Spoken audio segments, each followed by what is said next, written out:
Estimados estudiantes, bienvenidos a la carrera Ingeniería de Sistemas, bienvenidos a la materia Historia y Cultura Andina, curso poderoso primero B. En esta tarde vamos a desarrollar la diapositiva 8.2 de la unidad número 8 titulado Filosofía Andina. Y en el mismo tema debemos señalar a manera de antecedente lo que vimos la clase pasada. Hemos podido apreciar, cuando hablamos de la filosofía andina, de esa forma de pensar respecto a el hombre de los Andes. El hombre de los Andes que vive actualmente en Bolivia, en Perú, en Chile y en el resto de los países sudamericanos o que viven en el sur de Abya Yala. La filosofía andina está relacionado con el imperio de el Tahuantinsuyo de los incas.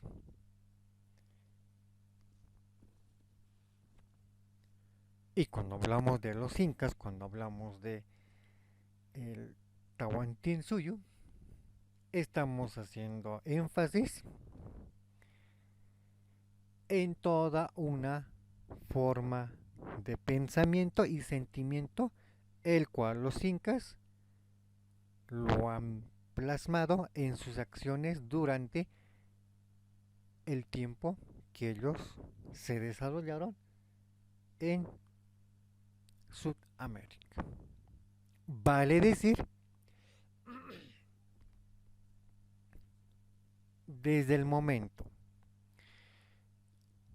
en que los incas empiezan a generar conocimiento, bueno, recordemos, según la leyenda, salieron del lago sagrado Titicaca, de la isla del sol, dos personajes, Manco Cápac y Mama Ocllo. Estos, por voluntad divina de Viracocha, debían encontrar un lugar y donde este bastón de oro iba a hundirse en la superficie del suelo, ahí Manco Cápac y Mama Ocllo debían enseñar en un primer momento a los nativos del lugar una serie de conocimientos y fundar un imperio. Y la leyenda señala que Manco Cápac y Mama Ocllo estuvieron caminando por todo el espacio geográfico de los Andes y en el actual punto geográfico Cusco, el bastón de oro de Manco Cápac se hunde en la tierra y Manco Cápac decide quedarse ahí con Mama Ocllo y ambos personajes enseñaron a las tribus de la región y posterior a esa enseñanza de conocimientos empezaron a crear ciudades y posteriormente fundaron un imperio, el imperio de los cuatro suyos, el Tahuantinsuyo. Así lo dice la leyenda y cuando hablamos de la filosofía andina estamos haciendo hincapié en esas costumbres que los incas llegaron a practicar en su momento de vida. Hasta 1532-33, cuando los españoles llegan con Francisco Pizarro a el imperio de el Tahuantinsuyo. Pero antes de los españoles, los incas como tal, después de constituir aldeas y formar ciudades, conformaron un imperio con el expansionismo geográfico, vale decir que los incas fueron invadiendo otras tribus vecinas, y poco a poco estas tribus fueron y terminaron formando parte de el Tahuantinsuyo. Y las tierras conquistadas fueron parte de el nuevo imperio, el Tahuantinsuyo. En la mayoría de la historiografía inca se indica que los incas lograron un amplio grado de alto conocimiento en todo aspecto, el cual les habría permitido expandir más geografía a su dominio y generar política, estructurar una sociedad, crear una economía que les permitiera mantener a una población de un imperio y, lo más importante, desarrollaron otros aspectos de conocimiento, como la astronomía, la medicina, la ingeniería, entre otros. Así lo narra la historiografía y lo correcto es todo ello plasmado. Sin embargo, hay que hacer hincapié e indicar que los incas aprendieron de los pueblos a los que ellos sometieron. Tal es el caso de la cultura wari. ¿Qué aprendió de wari los incas? El arte de la guerra, el arte militar que los incas lo aplicaron de manera efectiva y lograron conquistar otras tribus y lograron expandir todo un imperio. De Tiwanaku, ¿qué aprendieron los incas? Aspectos relacionados con la agricultura. Podemos hablar de la deshidratación de la papa en Chuño y en Tunta, la deshidratación de la oca en Calla, la deshidratación de la carne de camelidoc en el charco Chalona y en una amplia variedad de productos que en relación con la alimentación y la economía le ha significado a los incas asegurar la alimentación continua respecto a su población. Y en ese sentido de aprender algunos aspectos culturales de los pueblos sometidos, los incas los utilizaron para su propio beneficio. Por lo tanto, fue un conjunto de elementos que les ha servido a los incas, les ha permitido crear su propia filosofía. Cuando hablamos del espacio andino, estamos hablando de ese espacio geográfico el cual fue habitado hace 40.000 años atrás por los primeros habitantes en América. No olvidemos que según la arqueología nos habla de Clovis Folon en el norte de Abya y o América. Nos hablan de los mayas, de los aztecas, de los olmecas como la cultura madre en Centroamérica y, como no, de una serie de culturas etnias en Sudamérica. Es así que la filosofía andina va a estar reflejando esos conocimientos adquiridos de otras culturas, como las precerámicas en el periodo formativo andino naturalmente. Podemos hablar de los habitantes de Tiwanaku, los habitantes de Wari, de quienes la cultura inca aprendió bastante. Por lo tanto, la filosofía andina practicada por los incas se ha desarrollado mediante una fuerte base ideológica, plasmado en una concepción del mundo, una concepción sobre la forma de vivir y naturalmente esa percepción se ha desarrollado en todo el imperio del Tahuantinsuyo. Debemos señalar, por otro lado, que ese conjunto de conceptos andinos tampoco se ha aplicado como una forma de expresión en el mundo andino.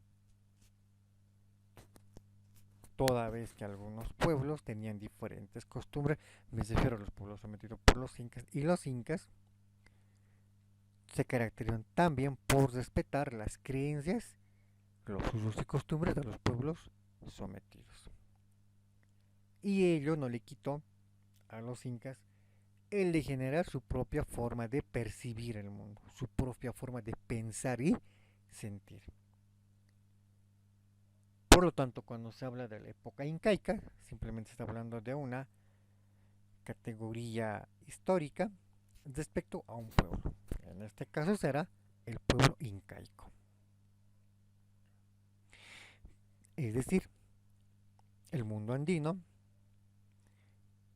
muestra un conjunto de conceptos más amplios, más generales, vinculados con la historia, vinculados con la geografía del imperio de los incas. Vale decir, el imperio conformado por el altiplano, tal es el caso del altiplano boliviano, llegó hasta los valles peruanos y hasta los llanos de Ecuador y Colombia. Y esto le ha permitido poder ampliar, en base a nuevos conocimientos, todo lo relacionado con su filosofía andina.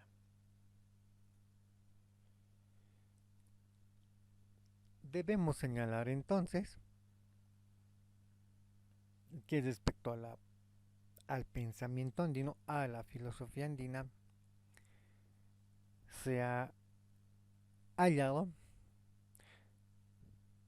pruebas en virtud y en vinculación a la historia como tal. Es en ese sentido que a partir de esa recuperación histórica de las costumbres incaicas, se ha recuperado también su forma de pensar perteneciente a épocas remotas, a épocas propias de el Tahuantinsuyo. Y es así que hoy en día se habla de una filosofía andina, inca, y rescatando lo señalado anteriormente, que los incas aprendieron de otras culturas, por ello se indica que la filosofía andina también no, también habría pertenecido a otros pueblos ajenos a el Tahuantinsuyo. Por lo tanto, se habla entonces que el pensamiento andino es un pensamiento que tiene un sentido mucho más amplio. Por lo tanto, entonces, la filosofía andina llega a ser ese conjunto de concepciones, de modelos, de ideas y de categorías, las cuales el hombre andino las ha aplicado en su cotidianidad. Conceptos, concepciones del mundo, un modelo referente, las ideas básicas y su forma de pensar y de sentir. Vale decir que a partir de ese análisis sistemático, metódico de cómo fue la vida de los incas, la filosofía andina se muestra como una nueva forma de pensar y de sentir.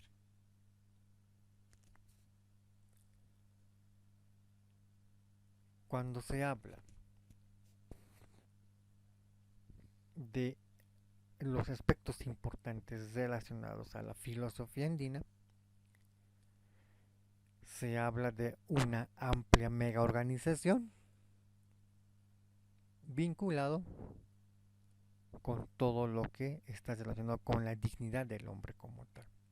Y cuando se habla en esos términos, se está hablando de un equilibrio reflejado en la armonía, en la paz y el amor de los individuos en el interior del Tahuantinsuyo. Los mismos que fueron coadyuvados con los denominados sacerdotes. Estos, estos expertos, estos sabios, conocedores de todo de todo secreto en la naturaleza, eran los encargados de realizar ese contacto entre los espíritus de la naturaleza con el hombre, el hombre mortal, el Inca como tal. Los sacerdotes fueron los encargados de buscar la armonía entre la naturaleza y el hombre. Ya que no olvidemos que el Zapa, el rey Inca, era el encargado de mantener esa comunicación entre los dioses y entre el pueblo de los incas. Otro aspecto importante es la existencia de una propiedad general para todos, es decir, que no existió propiedad privada. ¿Por qué? Porque todo le pertenecía al Zapa, al Inca. Los incas, hombres libres, vivían, se dedicaban a trabajar, bailaban, cantaban, eran comerciantes o tenían cualquier rubro. Sin embargo, ello no necesariamente significaba que ellos poseían algún terreno, alguna parcela o alguna propiedad, ya que todo el espacio de Nahuantinsuyo le pertenecía al Zapa, al Inca, y que éste le daba al Inca un espacio de terreno para que este Inca trabaje y pueda tributar a el Zapa, pueda tributar a la manutención de los sacerdotes, los nobles y los militares. Por ello, no había propiedad privada, porque el Estado era dueño de todo. Y también se debe señalar la existencia de los dioses de los incas. Ya dijimos la clase pasada que eran politeístas, la madre tierra, la madre luna, la madre agua, el padre sol, eran dioses de los incas, y a diferencia de otras religiones, estos dioses no eran de origen y no eran de castigo, pero constituían esos elementos causantes de la fertilidad, el agua, la abundancia y demás fenómenos de la naturaleza. Y también los incas poseyeron un amplio grado de conocimiento. Conocimientos relacionados con la medicina, con la astronomía, con las matemáticas, con ingeniería, con el arte, la orfebrería, la cerámica, el tejido, entre otros aspectos. Y es en ese sentido que los incas tuvieron un alto grado de conocimiento que les ha permitido crear ciudades y crear un imperio. Y crear su propia forma de pensar y de sentir, conocido como filosofía andina. Entonces la filosofía andina va a estar relacionado con las actividades propias del hombre andino, con sus vivencias, sus actitudes y como el hombre andino percibe la naturaleza con respeto. El hombre andino no busca dominar la naturaleza. El hombre andino lo que busca es vivir en armonía, vivir buscando un equilibrio entre la naturaleza que se va a reflejar en la fauna y la fauna que se va a reflejar en los diferentes animales. Pueden ser como los camélidos, llamas, alpacas, vicuñas, guanacos, entre otros, o como los que se encuentran en los ríos, como el río de Desaguadero, lagos como el lago Cerro Titicaca o como la costa del Océano Pacífico.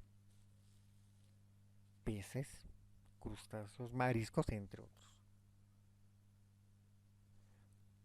Estos que ha llegado a constituir parte de la dieta alimenticia de los incas, combinado con la agricultura y sus productos derivados, el maíz, la quinoa en Bolivia, la papa en Bolivia, el camote y demás productos, parte importante de la alimentación inca. Y esto le ha llevado a el hombre andino a generar esa forma de respeto, ese equilibrio, ese agradecimiento a la dadora de vida, dadora de alimento, la Pachamama y o, como se lo denomina, Madre Tierra. Por lo tanto, en toda la filosofía andina está plasmado en ese conjunto de concepciones, en esa forma de pensar, idealizada bajo un modelo de esa dualidad hombre-mujer, a partir de la generación de esas ideas básicas, categorizadas, practicadas en los usos y costumbres del hombre andino.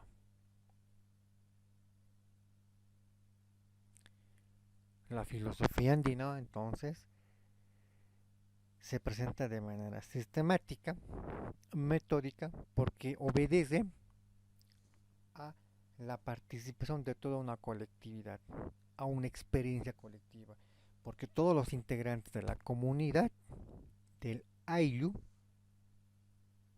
de la ciudad, van a sentir y van a pensar según esa forma de pensamiento y sentimiento. Y el hombre andino va a reflejar todo ello en su práctica diaria, en su experiencia, en su cotidianidad, en su diario vivir. Ahora debemos señalar también,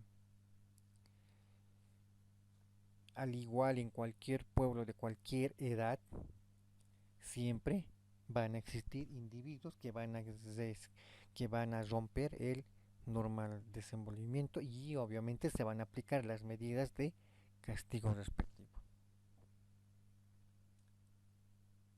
También los incas van a crear sus normas, sus principios para premiar al inca trabajador y o castigar a quien infrinja el trabajo entre ellos.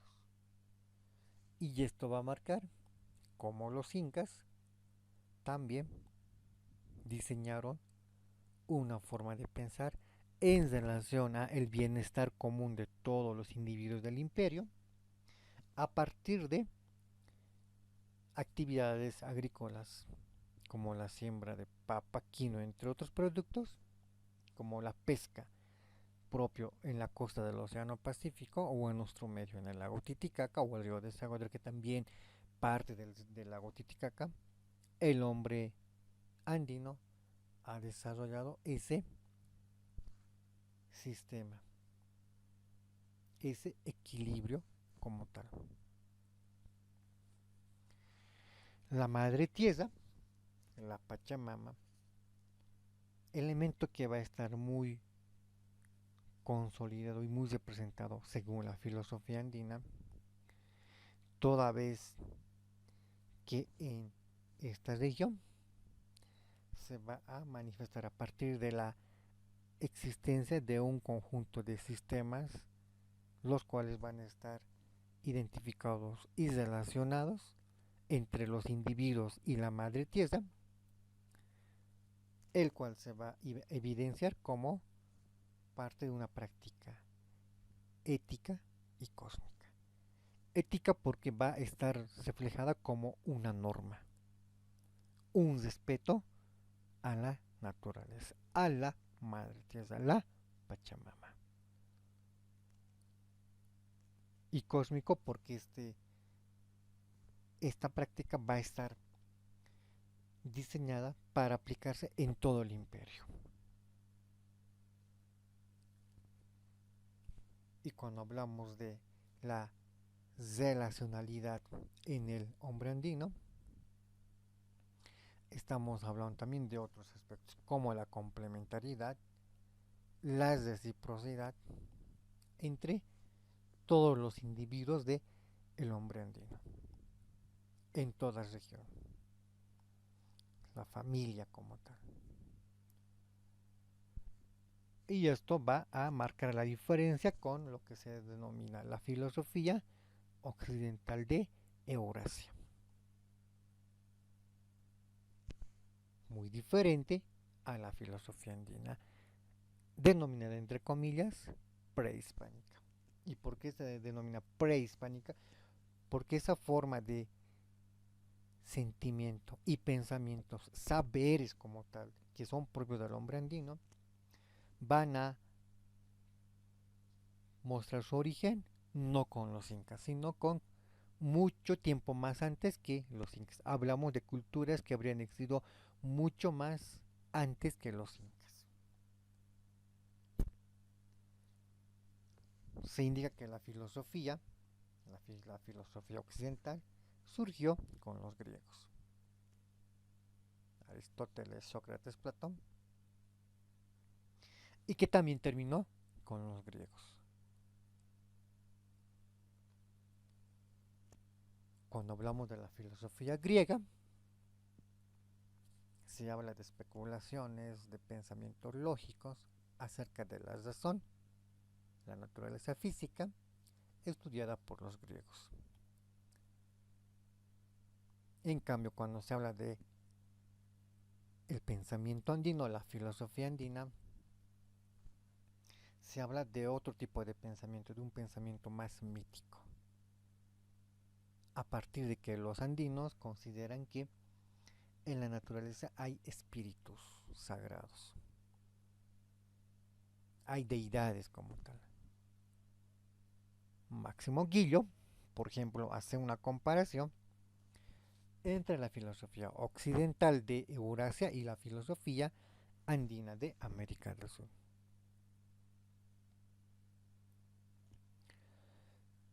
Y en ese sentido de apreciaciones, por ejemplo, llega a señalar a la escritura como un elemento importante para que exista filosofía.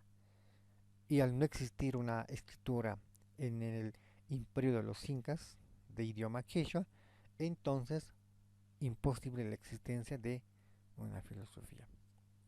Así lo plasma Máximo Guillo. Sin embargo, otros autores como Joseph Sturman señalan lo contrario. Se habla de una filosofía occidental, de una enseñanza académica, en un mundo donde la comunicación es muy enraizada en conocimiento y precisamente esta no tiene que estar vinculada a lo que lo mostró en Europa, en Eurasia, Sócrates, Platón y Aristóteles. A partir de los estudios en los incas de Perú y de algunas posibles semejanzas con el pensamiento de Eurasia, se van a llegar a realizar algunas conclusiones en algunos aspectos con cierta similitud. Sin embargo, en la filosofía occidental va a estar muy denotado lo académico, lo sistemático, lo analítico, como aspectos importantes de la filosofía occidental. Y es en ese sentido que la filosofía occidental considera a la filosofía andina como una para filosofía, porque se va a reflejar en una etnofilosofía, en pensamientos propios de la región, acerca de su cosmovisión propia, lo que se va a conocer como el pensamiento andino. Entonces, se va a llegar a comprender que cada pueblo en cada punto geográfico, en atribución a sus conocimientos, a sus usos y costumbres, va a generar su propia filosofía. A partir de la convivencia del hombre en una determinada sociedad. La filosofía occidental va a considerar a la filosofía andina como una filosofía carente de pruebas, carente de esencia reflejada en aquello que denominan ellos pruebas, evidencia como tal. Joseph Sturman va a señalar a partir de un estudio intercultural que la filosofía andina trae consigo lo que él ha denominado sabiduría andina. A partir de ese estudio en una determinada comunidad acerca de la observación de las costumbres, usos de esta comunidad, va a llegar a la conclusión que el hombre andino genera su propia concepción del mundo. Bien, con eso terminamos la clase de hoy. Tengan todos ustedes una linda jornada y muchísimas gracias. Y muchas bendiciones.